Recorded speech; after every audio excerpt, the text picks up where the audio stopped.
Eu assisti a uma apresentação em Londrina, minha cidade, eu tinha 10 anos, eu saí de lá com 13, num ginásio de esportes, que é o pior lugar para fazer Nossa, uma apresentação. uma acústica terrível, quente. Do José Vasconcelos. Sim. Eu tinha 10 anos. Zé Vasconcelos é considerado por nós, comediantes, como a primeira semente de stand-up comedy. Porque ele já fazia uma coisa mais one-man show. Isso, porque sempre. ele tinha os áudios, ele falava, mas eram histórias que não eram piadas, eram histórias... Onde está José Vasconcelos? Em mim. O menino de 10 anos de idade, que agora tem 67, carrega José Vasconcelos desde aquela época. O número de vezes que eu me encantei com duas coisas. Primeiro, as risadas que dei por algumas imitações dele. Segundo, a admiração de ver alguém que dentro de um espaço que não era assim tão favorável, né, a uma apresentação, conseguiu levar adiante, conseguiu modular a voz. Fiquei prestando atenção em como é que ele fazia para não dar eco. Né? Pois bem, há mais de 10 anos eu fui fazer uma palestra um dia num antigo ginásio de esportes que não existe mais em Porto Alegre, que era, né, o ginásio de esportes do Grêmio. Eu sei que você tem outro tipo de adesão. Eu tenho, né? Eu não lembro nem do nome. Antes do estádio, né, você tinha o Gigantinho de um lado e tinha um outro espaço. E foi o maior depois público fizeram que eu o tive. Tesourinha. Isso. O maior público que eu tive na minha vida. Tinha 10 mil jovens do Rio Grande do Sul ali para assistir. Eu nem sabia que existiam 10 mil jovens no Rio Grande do Sul. Eu sei. Uma parte deles está no Rio de Janeiro. Muitos deles foram embora. Outros vão para a Califórnia. Isso. Né? Eles e o Lulu Santos e o Nelson Mota. E uma coisa boa, aliás, ótimo livro que eu li, foi um dos melhores livros que eu li ultimamente, foi o Nelson Mota. Né? Melhor que da Jane Fonda? Não. Jane Fonda é outra lógica. Tá. A Jane Fonda não é a qualidade, é mais o arrependimento e o preconceito. Esse aqui. Meu, né? Tolo. Tolo. E aí, que você ia imaginar, eu fui falar num lugar que é no ginásio de esportes, que ia ser demolido em breve, como o foi, né? E no qual eu tinha que pensar na acústica. Em quem eu pensei? No Zé Vasconcelos. O que ele fazia? Porque quando eu tinha 10 anos, ele soltava a voz, aguardava as palavras reverberarem, e aí ele falava outra frase. Ele aguardava aquilo que pareceria um timing de comédia, em última instância era uma capacidade incrível de comunicação para impedir que eu tivesse um entupimento auricular, né, com as frases em sequência. Isso me levou a fazer algo que até hoje, né, eu não sou um conhecedor da obra e da vida dele, exceto como espectador.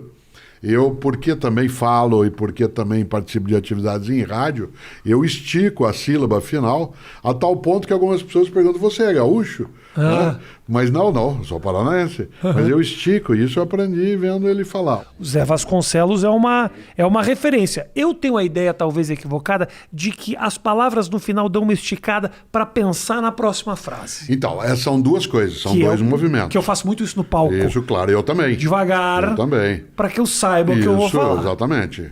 Né? É a ideia poética da comunicação. E as pessoas se conectam mais com o lento, porque eu tenho condições de refletir. Há dois movimentos nisso. O primeiro deles eu sou professor, eu tenho que ser didático. Okay.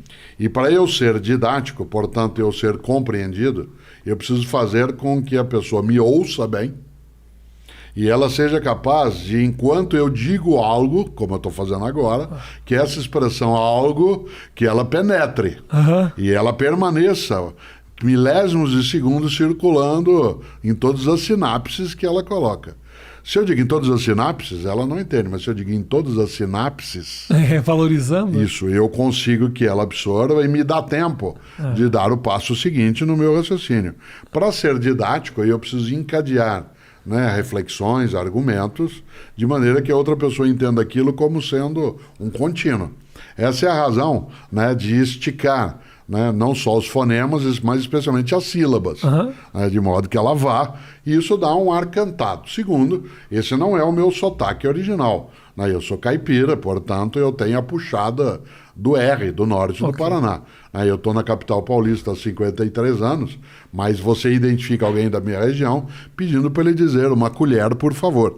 Né, que não sairá desse modo. Se original, sairia uma colher, por favor. Né? Então, uma colher, por favor, ela já permite esse tipo de identificação. A leitura, né? O sotaque caipira ele é um sotaque que pode ser usado mesmo, ele tem o seu encanto, né, sua beleza. Mas na minha atividade, né, é preciso que, especialmente por fazer palestra, gravar coisas também, fazer rádio e TV, eu preciso ter um modo de comunicação, não que ele seja mais neutro em termos de expressão vocálica, mas que ele seja menos manchado pela origem específica. Nesse sentido, nem eu posso usar o português lusitano original que se usa no Rio, né? Assim como um português fala pois, um carioca fala tomate. O carioca está mais perto do idioma original lusitano. Eu, em São Paulo, estou mais distanciado. Eu estou mais italianado no modo. Pois bem, dando esse passo aí que você pediu. Como eu sou alguém que atua também no rádio, uma das coisas importantes é que você lembre sempre que, diferentemente de um palco, né, em que alguém está ali para isso, quando você está falando, você está dirigindo, ele pode estar estudando, ele pode estar lavando roupa, ele pode estar namorando, ele pode estar tomando conta, né, de uma sala de aula, de uma portaria. Para que a minha comunicação ela seja eficiente, eu preciso estender e repetir. Estender e repetir.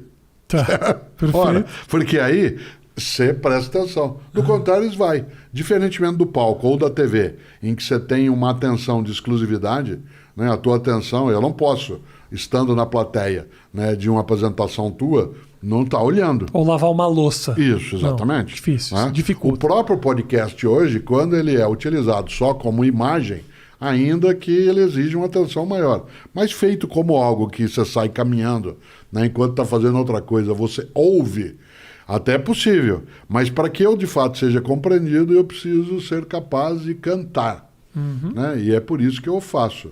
Aí as pessoas dizem, mas você usa um sotaque falso. Eu falei, não, eu uso um sotaque conveniente. É o teu sotaque. Aquilo que eu desejo. É um sotaque. Ele não é o meu o tempo todo, esse modo como eu estou. Se eu estivesse mas agora... é algo criado por você mesmo. Tanto que no campo do humor, né, há comediantes que me imitam, né, e gostam de fazê-lo. E o que você acha disso? Eu acho ótimo, porque sempre é uma homenagem. Você não imita alguém, você imita alguém porque ele é ridículo e, portanto, boçal, ou pelo outro lado. Eu prefiro olhar pelo outro lado, certo?